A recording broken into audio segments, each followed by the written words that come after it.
Hello everyone, welcome back to Backward Design, Module number 2, Lesson 3. Our title for today's lesson is Writing Learning Targets with Measurable Goals. In this lesson, we will cover the following topics. Number 1, how to write student-friendly learning targets, and number 2, the use of Bloom's taxonomy when writing a learning target. Our learning target for today is I will be able to write 5 sequential learning targets on a theme. What is backward design? We're going to bring this guy back because he's absolutely hilarious. But I also wanted to remind you that the process of designing curriculum, a lesson, or an activity by focus on the desired outcome first is backward design in its entirety. Yes, we do break it down in 3 phases on the next slide, but just remembering that having the end goal in mind when you're creating your lesson plans is basically backward design in a nutshell. If you can do that every single time you're creating your lesson plans, you will be golden throughout every single lesson plan that you're creating, because you will definitely divide your time for the activity in such a way to help you reach that goal. You're not going to get lost along the way, I promise you. At this point, I'm sure you're well aware that I like to beat a dead horse because I keep repeating the same thing over and over again. So we're just going to very quickly look at the 3 phases of backward design, but I'm not going to read the subtext connected to each topic. Number 1, you definitely want to make sure you're identifying the desired outcome. That's the last thing that's happening in the activity. It should always be the first thing that you're thinking of.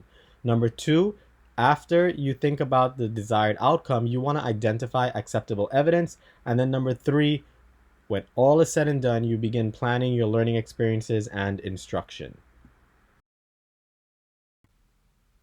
Now we're going to start looking at Bloom's taxonomy and its 6 distinct layers in order to help us drive our learning target design. We always start at the bottom with our lower order thinking, moving up to the top to higher order thinking as we go through lessons or through a cycle or through a theme. Today we're going to create 5 sequential learning targets using the various layers of Bloom's taxonomy. For the sake of today's activity, we're going to assume that students have background knowledge which has been assessed already. The learning targets that we're creating will span the course of a 5-day week, and we will be starting with the comprehension level of the pyramid. So we're skipping the knowledge level all the way at the bottom. We're starting at that second level of comprehension. Every day, the new learning target will move one layer up within the pyramid. However, in most cases, students go through every single level of the pyramid in a single day. So keep that in mind, okay? The goal is for the learning target on day number 5 to be evaluative in nature. Finally, we will use the verbs provided in the light bulb infographic of Bloom's taxonomy in order to help us write our learning targets. Remembering backward design. Every lesson has a beginning, middle, and end. These are our 3 phases of backward design. This is where the backward design process comes in handy. We need to think about what we want the students or participants to do at the end of the lesson. When we figure out what the end of the lesson will look like, we may then be able to use Bloom's taxonomy to help with writing the learning targets. Don't forget to use your sentence stems of I can or I will. This will help us inevitably access our participants by removing the students will be able to portion of the learning target. So we're just directing it more focused to the students. So if they read it, it will state I can do X, Y, and Z, or I will be able to do A, B, and C. For the sample learning targets I will be creating to show you, my theme will be weather. My culminating project is a cloud in a bottle.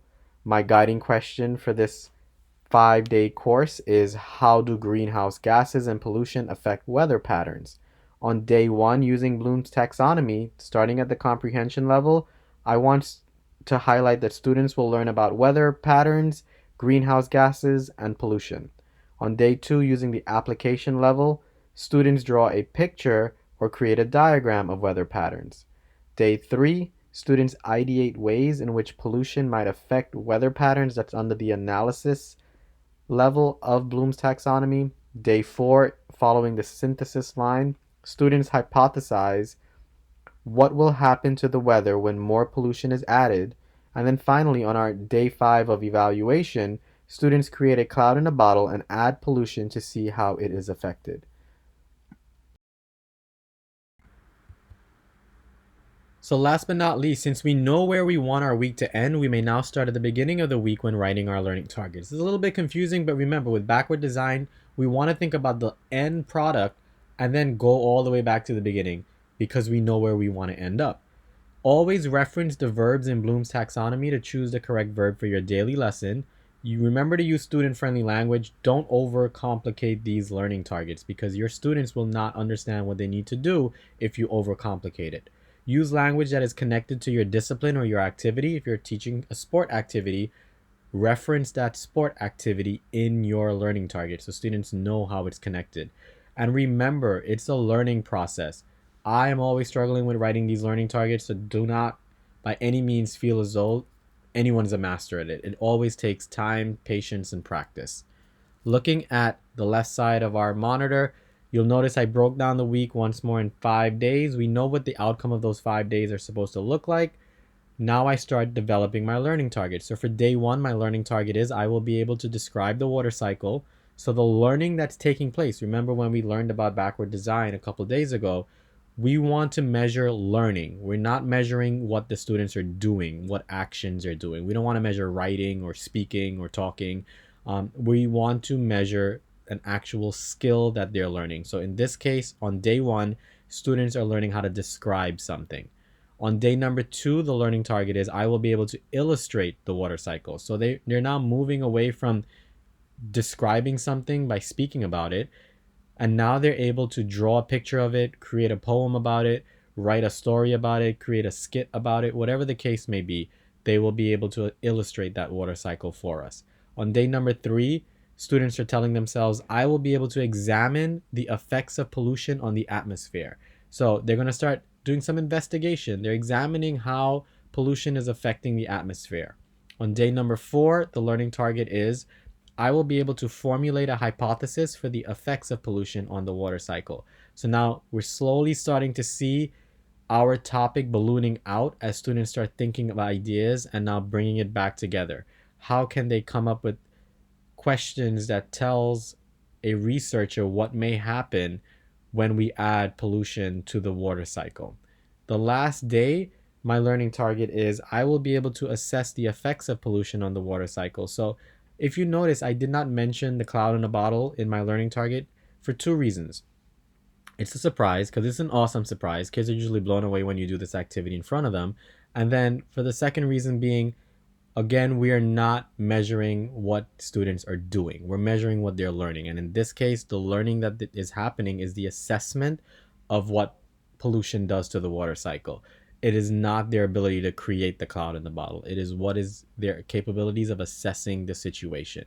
So thinking about those skills that students are learning, thinking about those verbs provided in Bloom's taxonomy, and I'll highlight the verbs right now. They are describe, illustrate, examine, formulate, and assess. Those are some of the verbs I pulled directly from Bloom's taxonomy. There are countless versions of Bloom's taxonomy online. Choose the one that you're most comfortable with. However, use it as a reference as you're working to develop your learning targets.